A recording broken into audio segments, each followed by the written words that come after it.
여러분, 혼밥족이라는 말을 들어보셨죠? 혼밥족, 혼자 밥을 먹는 세대, 이걸 혼밥족이라고 그럽니다. 2024년 통계를 보니까요, 우리나라 1인 가구의 추이가 이렇게 계속 늘어납니다. 지금 2024년에는 1,000만 명이 넘었습니다. 인구의 40%가 1인 1가구로 살고 있죠. 20대 청년들에게 설문조사를 했더니 나는 혼자 밥을 먹는 것이 편안하고 익숙하다라고 70%가 응답을 했습니다. 그러니까 이 사회가 점점 개인주의화된 사회로 가는 것이죠. 결혼도 잘 안 하고 또 아이도 잘 안 낳으면서 점점 더 혼자 사는 세상으로 가고 있는 것입니다. 그런데 이런 개인주의가 일상이 되어가는 사회일수록 인간 안에 있는 가장 깊은 열망이 있어요. 이것은 뭐냐면 저녁이 있는 삶, 공동체적 삶이죠. 저녁이 있는 삶이란 가족이 함께 모인 식탁을 의미하는 거겠지만 더 근본적으로는 인간관계에서 누리는 친밀함, 그리고 그 친밀함에서 오는 따뜻한 정서, 바로 이것이 인간 안에 있는 가장 강렬한 목마름인 것이죠. 그리고 이 목마름의 가장 밑바닥에는 바로 예수님과 함께하는 식탁, 예수님과 함께하는 저녁 식사가 자리 잡고 있습니다.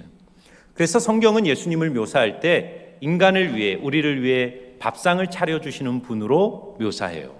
예수님은 여러 가지 상징으로 표현할 수 있지만 예수님은 인간을 위해 밥을 짓는 분, 식사를 제공하시는 분이에요. 그래서 여러분, 우리가 잘 알고 있는 예수님, 이 세상에 어디서 태어나셨냐면 베들레헴에서 태어났죠. 베들레헴을 히브리어로 보면 베이트, 이거는 집이고요. 레헴, 이거는 떡이에요. 빵, 그러니까 빵집, 떡집이에요. 예수님이 떡집인 베들레헴에 생명의 떡으로 오셨어요. 그리고 그 예수님이 공생애를 하시면서 가장 많이 하신 일이 뭐냐면 죄인들과 함께 식탁을 나누신 거예요. 예수님이 가장 먼저 행하신 첫 번째 기적이 가나의 혼인잔치에서 물을 포도주로 만든 사건이에요. 그리고 사복음서 모두 나오는 예수님의 가장 중요한 이적 중에 하나는 오병이어의 기적이죠. 보리떡 5개, 물고기 2마리로 5,000명을 먹이신 사건이었습니다. 예수님이 부활하신 후에 예수님을 배반하고 도망가 버린 그 낙심한 제자들을 갈릴리 호숫가에 만나셨을 때 그 제자들을 위해서 가장 먼저 하신 일이 뭔지 아세요? 새벽에 모닥불을 피우고 그 모닥불 위에 떡과 고기를 구워 멋진 아침 식사를 제자들에게 제공해 주십니다. 이렇게 성경은 먹는 이야기로 가득 차 있어요. 그러므로 교회란 뭐냐? 예수님과 함께 식탁에 앉은 밥상 공동체라는 것입니다. 그러므로 나는 오늘 이 설교를 들으면서 스스로에게 한번 물어봐야 돼요. 나는 혹시 영적 세계의 혼밥족은 아닌가? 하나님이 차려주신 하늘의 식탁을 누리지 못하고 그저 끼니를 하루하루 떼어가면서 빈곤한 영적 생활을 하고 있는 하나님 나라의 혼밥족은 아닌가? 아니면 날마다 하나님의 식탁에 초대를 받아 그 풍성한 하나님의 식탁에 들어가 하늘의 양식을 풍성히 누리는 하나님의 가족인가를 여러분 스스로에게 한번 물어보시면 좋겠어요. 우리는 어떻게 오늘 하나님의 식탁에 참여할 수 있을지 오늘 말씀을 통해 그것을 함께 나누고자 합니다. 첫 번째, 예수님이 우리에게 마련해 주신 식탁은 하나님이 우리를 위해서 마련해 주신 하나님의 식탁이라는 것입니다. 자, 17절 말씀인데요. 17절 우리 같이 한번 읽겠습니다. 시작. 무교절의 첫날에 제자들이 예수께 나와서 이르되 유월절 음식 잡수실 것을 우리가 어디서 준비하기를 원하시나이까. 아멘. 자, 지금은 고난주간의 한가운데입니다. 목요일이에요. 보통 여기서 이제 무교절 첫날이라고 할 때 이 무교절 첫날은 니산월 14일을 말하는 것입니다. 바로 유월절이에요. 유월절은 목요일 저녁부터 금요일 오후까지 이어지는 하루를 말하는 것입니다. 무교절 첫날, 지금 목요일 날 예수님께서 제자들과 함께 유월절 식사를 하려고 하는 것입니다. 무교절 첫날은 유월절이죠. 여러분, 지난주에 제가 유월절의 기원에 대해서 말씀을 드렸는데 생각이 납니까? 유월절은 하나님께서 애굽에 10가지 재앙을 내리시던 그 마지막 재앙의 밤에 하나님이 이스라엘 백성들의 유월절 어린 양의 피를 문설주에 발라 그 집안에 들어가 있게 하심으로써 이스라엘 백성을 향한 저주와 심판을 뛰어넘고 애굽의 압제로부터 해방된 날을 기념한 절기, 그것이 바로 기원이 된 거예요. 그래서 모세가 유월절 어린 양의 피로 이스라엘 백성들을 구원한 그 출애굽 사건부터 예수님이 태어나기까지 1500년 동안 유대인들은 단 한 번도 빠짐없이 니산월 14일이 되면 예루살렘에 모여 유월절 식탁을 가졌던 것입니다. 그리고 예수님이 태어나시고 이후 2000년이 지난 지금까지도 정통파 유대인들은 예루살렘 성에서 유월절을 지키고 있습니다. 오늘 예수님과 제자들도 유월절을 지키기 위하여 예루살렘에 오셨어요. 제자들이 예수님께 묻습니다. 예수님, 우리가 어디에서 어떻게 유월절 식탁을 준비해야 합니까? 라고 물어요. 이건 걱정스러운 질문입니다. 왜냐하면 신명기 16장을 보면 너희들이 유월절을 지킬 때는 다른 성에서 하지 말고 예루살렘 성에서 유월절을 지키라고 분명히 명령하고 있어요. 그래서 매년 유월절이 되면 전 세계에 흩어졌던 디아스포라 유대인들이 예루살렘 성에 집결하게 됩니다. 그러니까 여러분 보세요. 그 좁은 예루살렘 성에 수많은 사람들이 모여서 식탁에 참여하려고 할 때 호텔은 이미 다 매진이 됐을 것이고 일반 주민들이 내놓는 집들도 다 이미 순례객들에 의해 다 자리를 차지하고 있을 거예요. 그런 상황 속에서 오늘 예수님의 제자들은 큰 걱정과 근심으로 예수님께 묻는 거예요. 예수님, 우리가 어디에서 유월절 식사를 준비해야 됩니까? 예수님의 대답이 18절입니다. 이르시되 성한 아무에게 가서 이르되 선생님 말씀이 내 때가 가까이 왔으니 내 제자들과 함께 유월절을 내 집에서 지키겠다 하시더라 하라 하시니. 자, 지금 예수님 말씀이 뭐냐면 어디서 유월절을 지켜야 되는지 걱정하는 제자들에게 걱정하지 마. 내가 이미 유월절 식탁을 준비해 놓았다.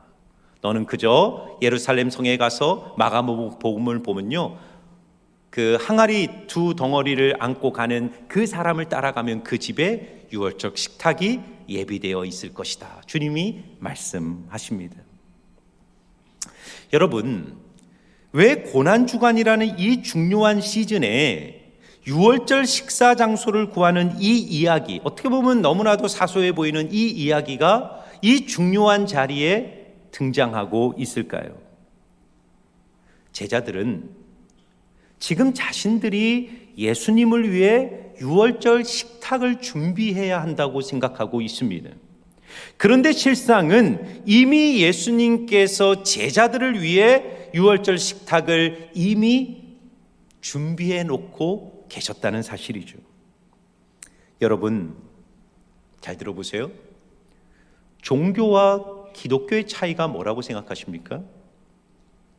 여러 가지로 설명할 수 있지만 종교는 제사를 드리고 기독교는 예배를 드립니다.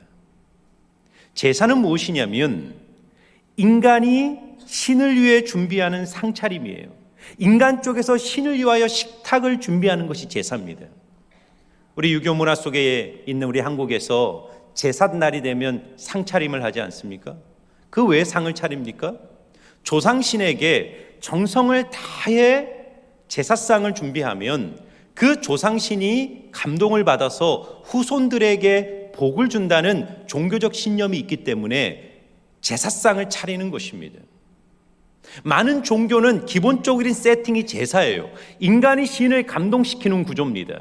인간이 무엇인가를 통해 상차림을 통해 인간의 선행, 도덕, 종교라는 상차림을 통해 신에게 감동을 주어 신이 인간에게 복을 내리는 것이 종교가 추구하는 제사예요.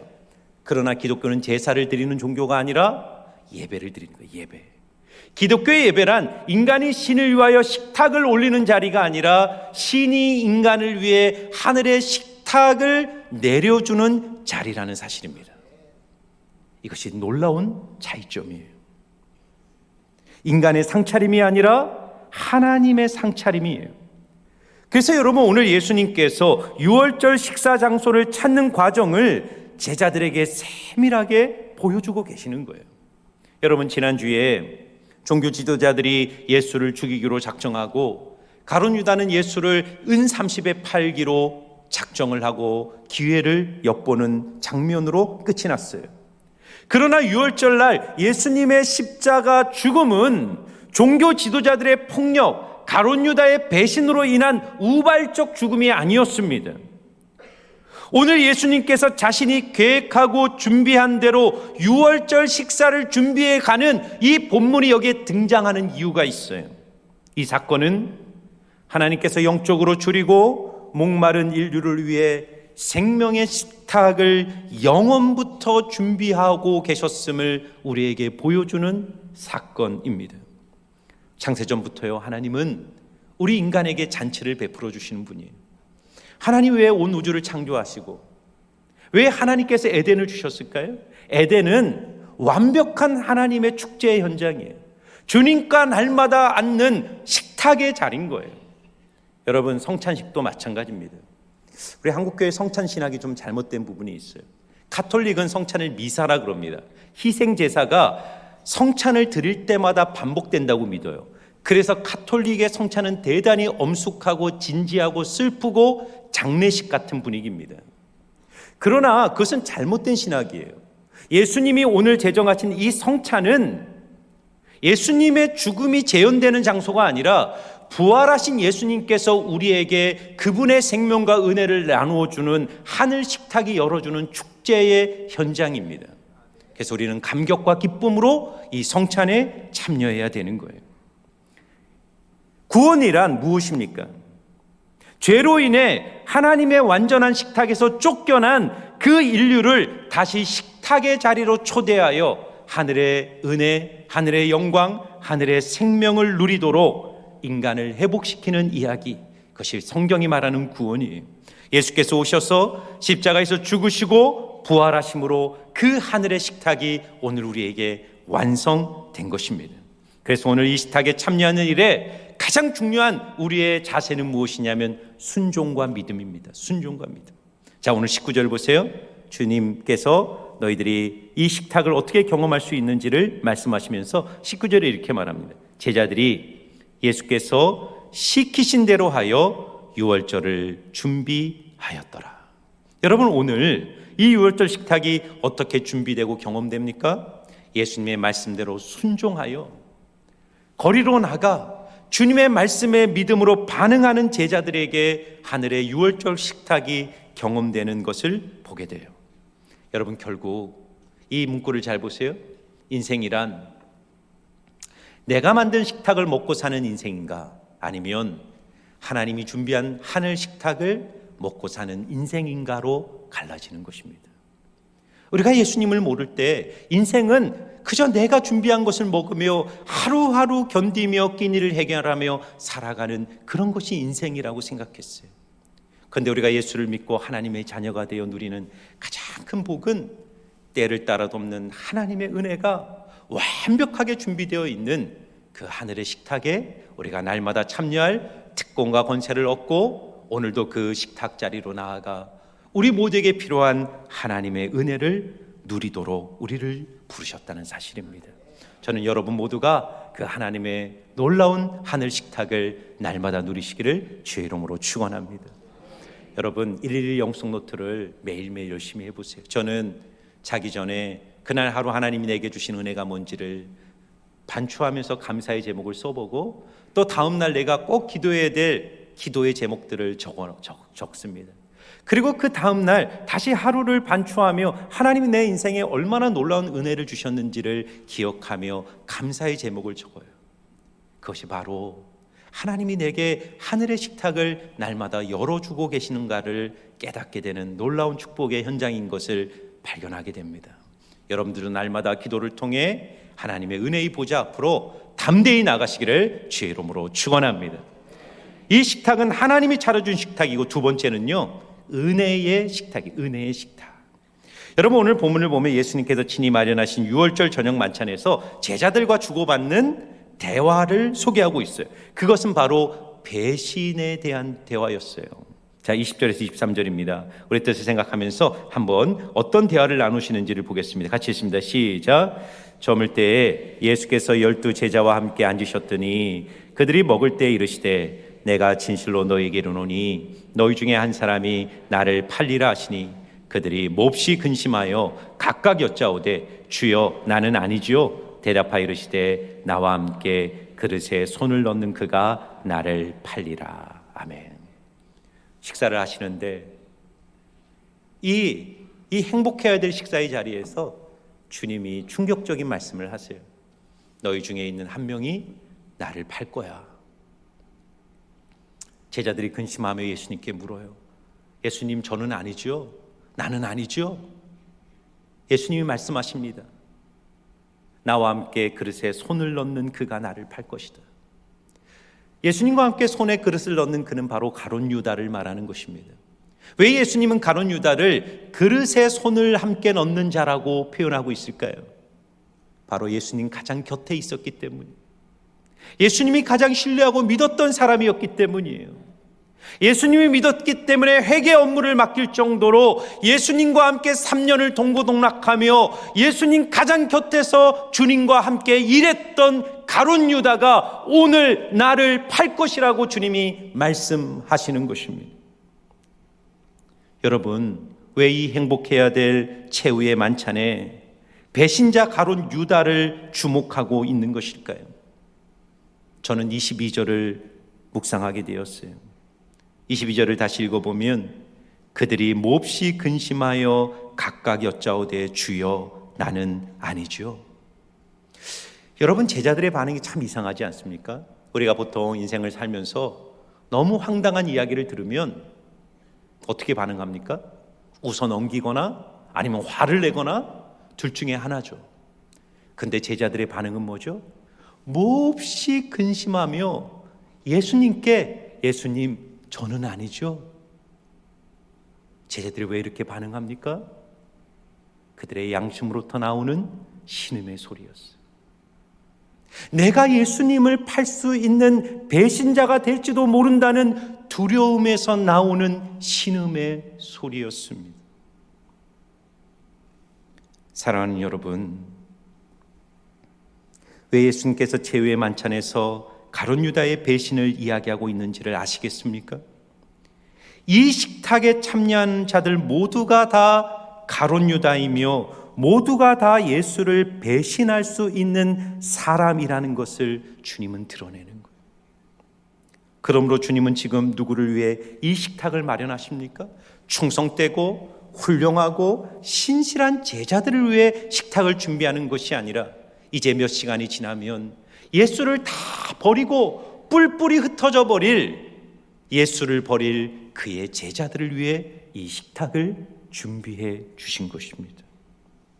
그래서 하나님의 이 식탁은 자격과 공로가 있는 자들에게 베풀어 주는 보상이 아니라 전혀 자격 없는 자들에게 베풀어 주는 은혜의 식탁이라는 사실을 우리에게 알려주는 거예요.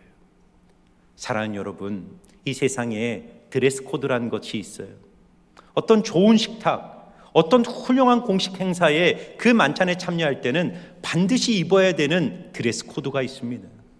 그 드레스 코드를 안 입고 갔다가 그 만찬장에서 쫓겨났다는 이야기를 듣곤 합니다. 이 세상의 좋은 식탁에 참여하려면 거기에 상응하는 자격과 값 지불이 있어야 됩니다. 얼마 전인가요? 며칠 전에 외부에서 오신 강사님이 그 얘기를 해주셨어요. 미국 최고의 투자가 워렌 버핏과의 점심 식사. 2002년 이 유명한 투자가인 워렌 버핏이 점심 식사 티켓 경매를 했는데 보통 한 60억 이 정도였는데 2022년에 마지막 점심 식사 한 끼 티켓을 경매에 붙였는데 246억 원에 낙찰이 됐어요. 여러분, 어떻게 이 정도 돈 주고 워렌 버핏을 만나시겠습니까? 만날 돈이 없죠, 우리는. 여러분, 이 정도 투자하는 이유는 뭐죠? 워렌 버핏과 그 투자의 전문가를 통해 뭔가 중요한 인사이트를 얻을 수 있다고 생각하기 때문에 부유한 사람들이 이 정도의 값을 지불하고 그 식탁을 갖는 것입니다. 그런데 여러분, 워렌 버핏과는 비교도 안 되잖아요. 예수님이 마련해 주신 이 하늘 식탁, 예수님의 식탁에 들어가는 이 특권을 위해 우리가 지불한 값은 무엇입니까? 아무것도 없어요. 하나님은 세상에서 가장 자격 없는 자들, 소망 없는 자들, 아무런 값을 지불할 수 없는 자들에게 이 하늘 식탁을 열어주시고 이 은혜의 식탁 앞으로 우리를 부르시고 초대하시는 것입니다. 여러분, 우리 모두가 가룟 유다같이 예수님을 끊임없이 배반했어요. 우리 모두가 제자들 때문에 인생의 위기와 선택의 순간에 예수님을 붙들기보다 내 욕망을 쫓아 예수님을 버리고 그렇게 내 살 길 쫓아 살아갔던 수많은 삶의 모습들이 우리 안에 여전히 있습니다. 그럼에도 불구하고 주님은 오늘도 변함없이 우리를 위해 은혜의 식탁을 열어주십니다. 우리가 해야 될 것은 뭘까요? 목마름과 가난함으로 있는 모습 그대로 주님 앞으로 나아가는 것입니다. 이사야 선지자는 예수님이 베풀어 주실 이 하늘 식탁에 대해서 이사야 55장 1절에 이렇게 말합니다. 같이 읽습니다. 시작. 오라 너희 목마른 자들아 물러나오라. 돈 없는 자도 오라. 너희는 와서 사 먹되 돈 없이 값없이 와서 포도주와 젖을 사라. 아멘. 주님의 식탁은 세상에 가장 자격 없는 자들을 위해 열려 있습니다. 나의 목마름과 나의 한계를 인정하고 겸손한 마음으로 주님 앞에 나아가면 됩니다. 우리가 언제든지 예수님께 나아가면 사랑 많으신 우리 예수님은 하늘 양식 가득한 그분의 식탁 안으로 우리를 받아주실 줄 믿습니다. 그러면 여러분, 마지막으로 이 식탁은 생명의 식탁이에요. 우리가 주님의 식탁 앞으로 딱 나갔을 때 그 식탁에서 우리가 맛보는 하늘의 양식, 하늘의 음식은 무엇일까요? 26절에서 28절입니다. 자, 우리 같이 한번 읽어볼까요? 시작. 그들이 먹을 때에 예수께서 떡을 가지사 축복하시고 떼어 제자들에게 주시며 이르시되 받아서 먹으라. 이것은 내 몸이니라 하시고 또 간을 가지사 감사기도 하시고 그들에게 주시며 이르시되 너희가 다 이것을 마시라. 이것은 죄 사함을 얻게 하려고 많은 사람을 위하여 흘리는 바 나의 피 곧 언약의 피니라. 아멘. 여러분, 오늘 예수께서 주시는 이 하늘 식탁에 제공되는 요리가 무엇입니까? 예수님은 나의 살을 먹고 나의 피를 마시라 말씀하세요.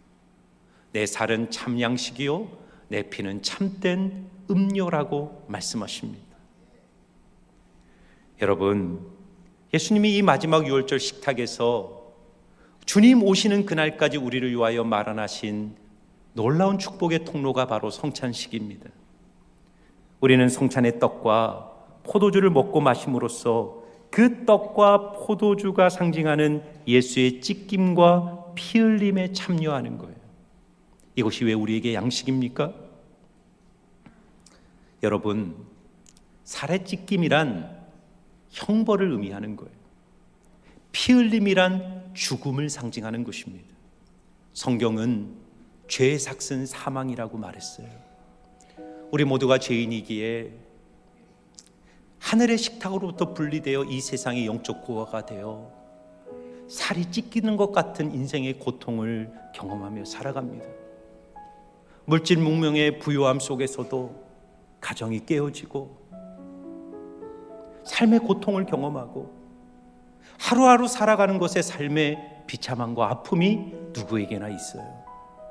그리고 우리는 언젠가 피 흘림이 상징하는 그 죽음의 자리에 들어가게 될 것입니다. 그런데 예수님께서 이 땅에 오셔서 우리를 대신하여 모든 형벌과 저주를 받으시고 우리가 받아야 될 찢김, 피 흘림을 그분이 십자가에서 다 당하심으로 우리의 죄를 용서하시고 이제 우리를 하나님의 자녀로 삼아주셨어요. 우리는 용서받은 죄인일 뿐만 아니라 이제 하나님의 자녀가 되어 부활하신 주님이 우리를 위하여 열어주신 이 하늘 식탁에 나아가는 특권과 권세를 받은 자입니다. 여러분, 이 식탁 속에서 우리가 누리는 진짜 복이 뭔지 아세요? 오늘 본문의 결론에 주님은 29절에 이렇게 말씀하세요. 자, 29절 우리 같이 읽겠습니다. 시작. 그러나 너희에게 이르노니 내가 포도나무에서 난 것을 이제부터 내 아버지의 나라에서 새 것으로 너희와 함께 마시는 날까지 마시지 아니하리라 하시니라. 아멘. 여러분, 이게 무슨 말이죠? 예수님은 두 가지를 비교하세요. 포도나무에서 난 것을 내가 아버지 나라에서 새 것으로 마실 때까지 결코 마시지 않을 것이다. 포도나무에서 난 것은 포도주를 말하는 거예요. 성찬의 잔을 말하는 것입니다. 예수님과 함께 이 성찬식이 제정되었지만 주님이 우리에게 주시는 진정한 양식은 성찬식에 마시는 포도주 한 잔, 작은 떡덩어리 하나가 아니에요. 부활하신 예수님과 함께 하나님의 나라가, 아버지의 나라가 이미 이 땅에 임하였어요. 그리고 우리가 믿음으로 주님의 식탁 앞에 나아갈 때 주님은 이 떡과 잔을 통해 부활하신 예수님의 생명, 예수님의 은혜, 예수님의 임재로 우리의 삶을 가득 채우는 줄 믿습니다. 그래서 성찬은 우리에게 주신 가장 놀라운 축복의 통로예요. 우리가 믿음으로 이 떡을 받을 때 부활하신 예수님이 여러분의 삶에 찾아오셔서 여러분을 붙들어 주시고 여러분의 인생에 정말 필요한 지혜와 능력과 사랑과 평안을 오늘 이 성찬을 통해 우리에게 풍성히 내려주실 줄 믿습니다.